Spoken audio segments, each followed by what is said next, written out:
What's up? I'm Nevaeh and you're watching Nevaeh's Chin.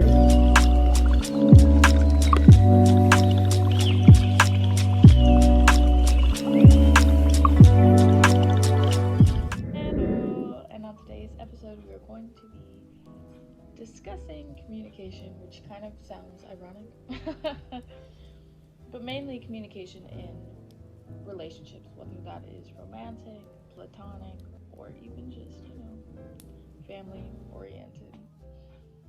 Because all relationships you have with people need communication, but no one really goes into the specifics about what to communicate or how. So here we are. It is healthy to have open lines of communication, but it's also healthy to bring self-love into communication when it comes with relationships, because sometimes when we communicate vulnerable things, we get a little defensive, or the opposite, where we get like really pulled back and insecure in our own selves. So it's really up to you and your personality and your style of communication to know when your approach should be. But I'm going to teach you how. So, one, delivery. Delivery really matters. So, before you want to communicate this, know why. What sparked this communication, and what you need from it. Because that person, if they are willing to listen and hear you out, and they're like, so what does this mean for us? And you don't have an answer, it's kind of like pointless. So that's step one. Delivery. Making sure that you're not provoking their ego when you say it, and you're not doing it aggressively.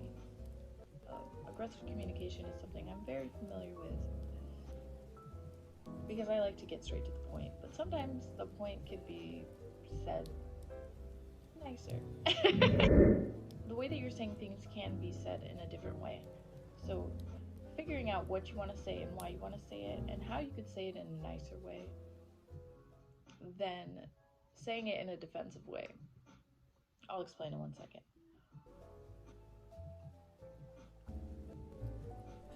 For example, say you're communicating a boundary, because the last video, but instead of saying like, hey, when you do this triggers me into feeling this way, you go about it like, you always do this, we're communicating aggressively, and aggressive communication leads to arguments 90% of the time. So taking a step back, instead of starting with you always, or this, I hate when you this, thinking about like,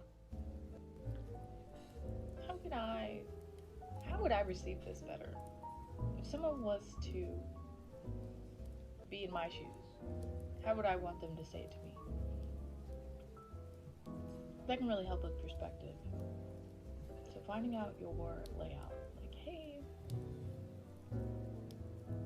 I don't want to come off as aggressive, and I don't want to hurt your feelings when I say this, but when you say things like this, it makes me feel like, and then you go on.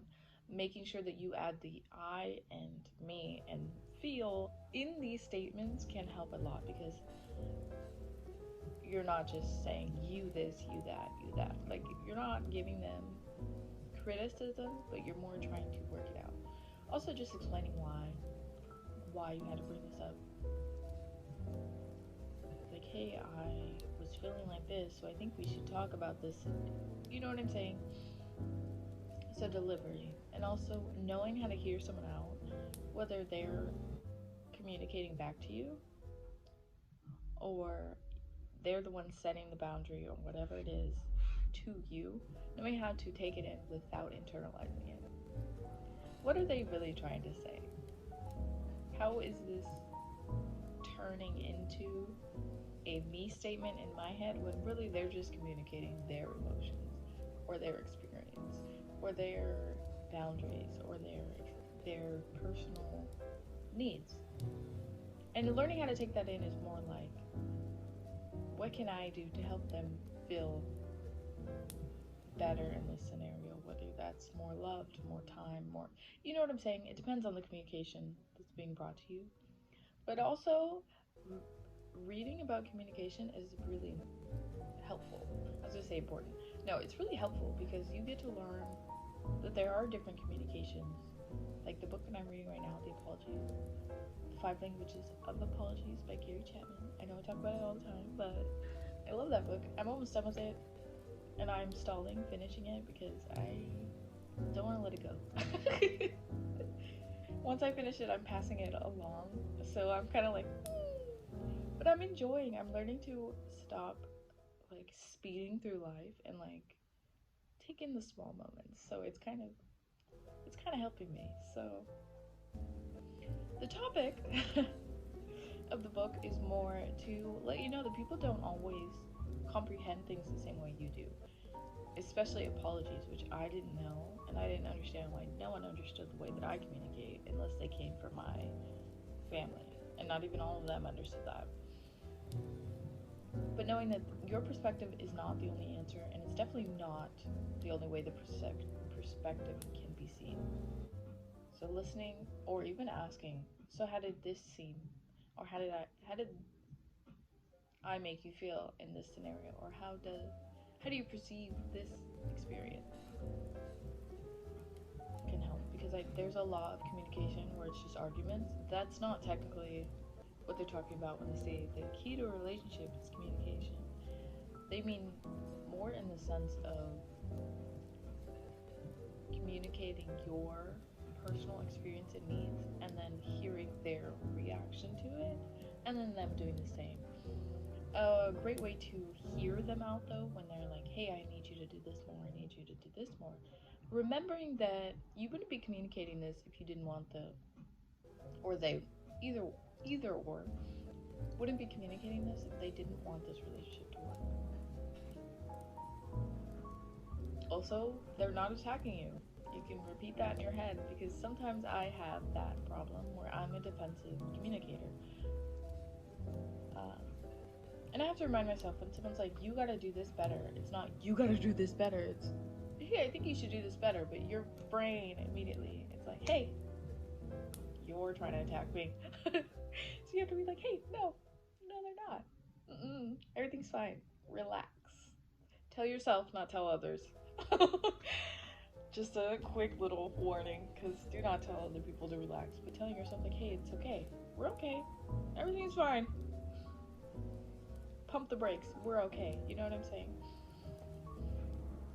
Because we get into these habits where we're sensing things, but the things that we're sensing aren't because of this experience we're in right now. It's because of what happened in the past. And the past is in the past, not in your current environment. And if it is in your current environment, you have not accepted the fact that you need to let this go. That was aggressive. I'm sorry. We're moving on. So learning about yourself, learning about that person, and honestly context within the person. So if you know that person and they're saying something harshly, you can almost reword it in your own brain to accept it better. Like, say they're like, I hate when you do that. And it's not in a sense of like, I hate when you do that, but it's like, I hate when you do that, but what they're saying is, I hate how you're making me feel. You know what I'm saying? Like, knowing who you're talking to in context helps a lot. And if you want to understand each other more through communication, that's really important. And sometimes it doesn't have to be during conflict. You can be like, hey, what's something you don't like to hear from other people? Or hey, what's something that triggers you? Like, bringing it up in a non-confrontational setting can help you understand a person more. Even watching shows. When you watch shows together, especially if they're like, I don't know, when they touch on topics that could cause problems in relationships, you can bring that up. And I mean even friendships and family members. Like, if it gets brought up through something else, but not through a conflict between you two, and you communicate it beforehand, you prevent the problem before it comes. Also, I read this great tip in this book, and I heard it before, where it's not you and that person against each other, it's you guys against the problem. That's why I like to say working with a relationship, not working on a relationship. Or working with that person on the relationship and not working on the relationship, because you both are working together. You're not working apart. And when you work apart is when you create distance, and that distance continues to grow until you mend it. If you mend it. So I think that's where we're gonna leave off. A lot of these videos have been shorter, but I kind of enjoy it. I feel like you get more in a compact video than like a scattered 30-minute video. So what do you need to communicate today? Ask yourself, what areas do I need to communicate? And knowing yourself and them learning themselves as well,